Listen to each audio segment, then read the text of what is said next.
Have you ever stared at those cryptic symbols carved into ancient stones and wondered what secrets they hold? We call them Viking runes, but were they just an alphabet, a simple way for Norsemen to write things down? Or were they something more? Something magical, powerful, even dangerous?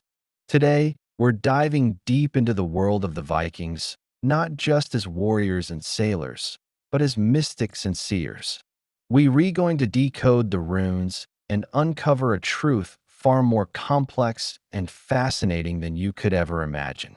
This isn't just about ancient letters. It's about a lost connection to the cosmos, a way to speak with the gods and shape destinies. Get ready, because what we're about to find will change everything you thought you knew about the Viking Age. Let's start with the basics. The most famous runic alphabet is the Elder Futhark, named after its first 6 letters: F, U, T, H, A, R, K. Simple enough, right? It consists of 24 characters, each representing a specific sound, just like our own alphabet.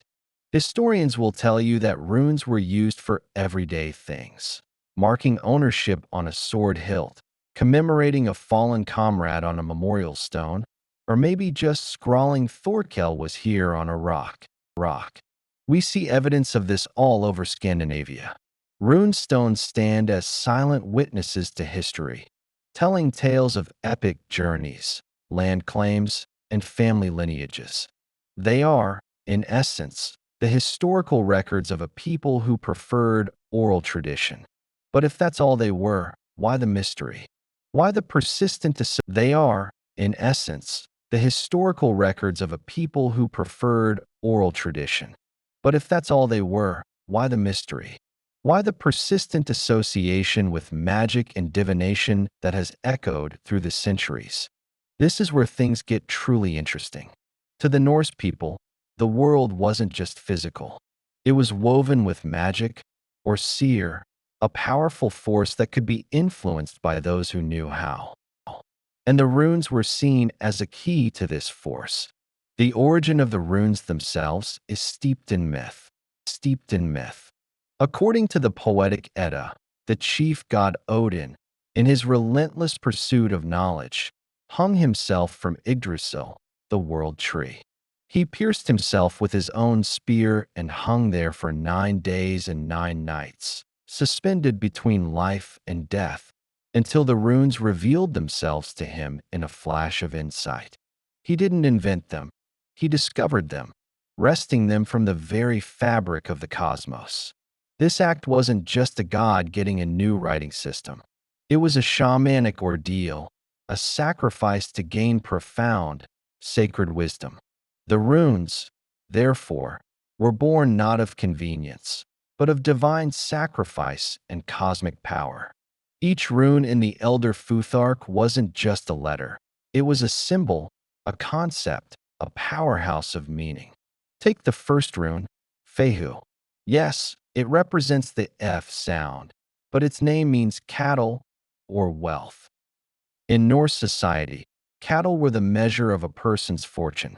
So, Fehu embodies not just material wealth, but also abundance, luck, and prosperity. It's a symbol of earned success and the energy of circulation. Or consider Uras, the U sound. It means aurochs, a giant, wild ox that is now extinct. This rune symbolizes untamed strength, raw power, courage, and vitality. It's the life force, the primal energy that pushes through obstacles. Then there's Thurisaz, the T sound, named for the Thursday, or giants. This rune represents a destructive force, a thorn, a chaotic power. But it can also be a tool for defense, like Thor's hammer Mjolnir, which protects the worlds of gods and men from the giants. It's a symbol of conflict, but also of the power to resist and overcome it. Do you see the pattern? Each rune is a tiny story, a piece of a larger spiritual puzzle. They're not just characters, they're concepts. This is why runes became a tool for divination, for seeing the unseen and understanding the threads of fate. Think of it like this. The Norns, the fates of Norse mythology, would weave the destiny of every being at the base of the world tree. The runes were believed to be a reflection of these cosmic threads. A runecaster, a person skilled in seer, could cast the runes, often small pieces of wood or stone with the symbols carved on them, and interpret their patterns. This wasn't about predicting a fixed future. The Norse believed in fate, or WYRD, but they also believed in personal action. Runecasting was more like getting a weather report. It showed you the currents of energy at play, the challenges ahead, and the strengths you could draw upon. The runes would reveal the shape of the path, but it was still up to you to walk it. Imagine a Viking chieftain, before a major battle, consulting a Volva, a seeress. She might cast the runes to see if the odds were in their favor. A casting of Uras and Tawaz, the rune of the sky god Tyr and victory, would be a very good sign.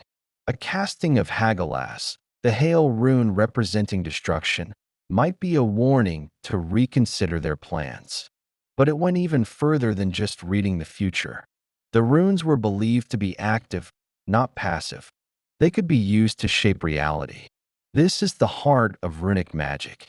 By carving a specific rune or a combination of runes, called a bind rune, a magician could invoke its power. Need protection on a long sea voyage? You might carve Algize, the rune of the elk, which symbolizes divine protection, onto the prow of your longship. Want to ensure a successful harvest? You could trace Jera, the rune of the year and the harvest cycle, into the soil of your fields. Looking for victory in battle? You might inscribe Tawaz on your shield or the hilt of your sword, calling upon the god of justice in single combat. These weren't just good luck charms. They were seen as active magical operations. The act of carving, often accompanied by chanting the rune's name and focusing intent, was a ritual to channel its specific energy into the physical world. The runes were a way to speak the language of the universe and ask it to bend in your favor.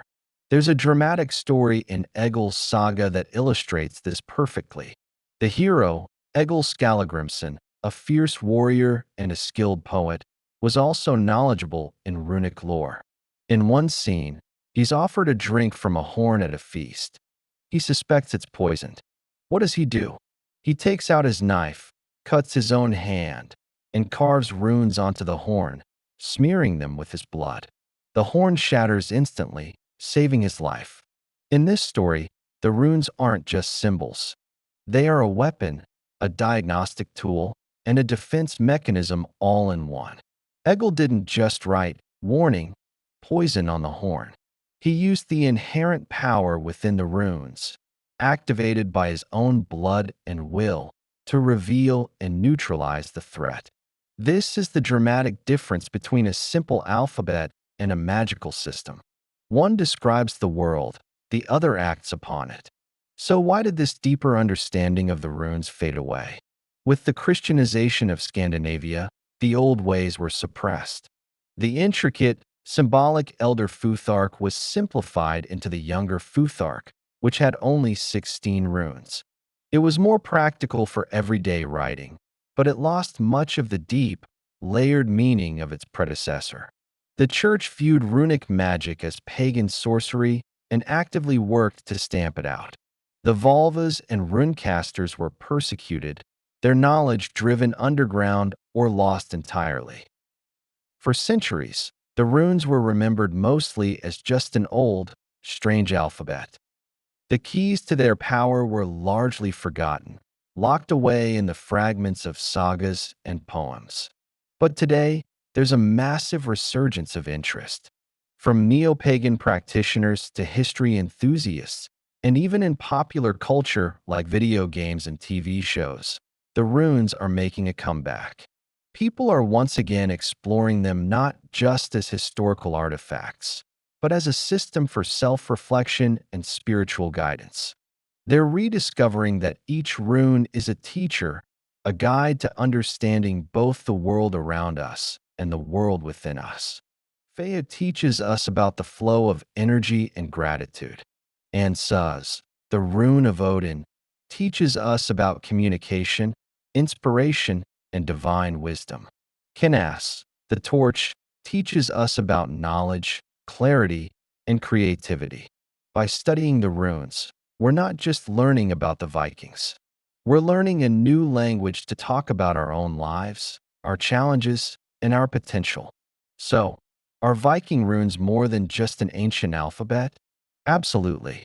They are a gift from a god, a map of the cosmos, a tool for seeing fate, and a key to unlocking personal power.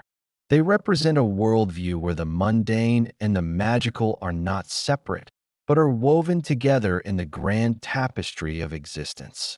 They are a reminder that language can be more than just communication. It can be an act of creation.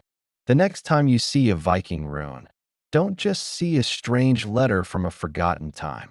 See a symbol humming with potential, a fragment of ancient magic, a story waiting to be told. And a question: what power lies dormant within you, waiting to be discovered? Thanks so much for joining me on this journey into the heart of the Viking world. If you found this as fascinating as I do, make sure to hit that like button, subscribe, and ring the bell so you don't miss our next deep dive into history's greatest mysteries. Let me know in the comments which rune you connect with the most. Until next time, stay curious.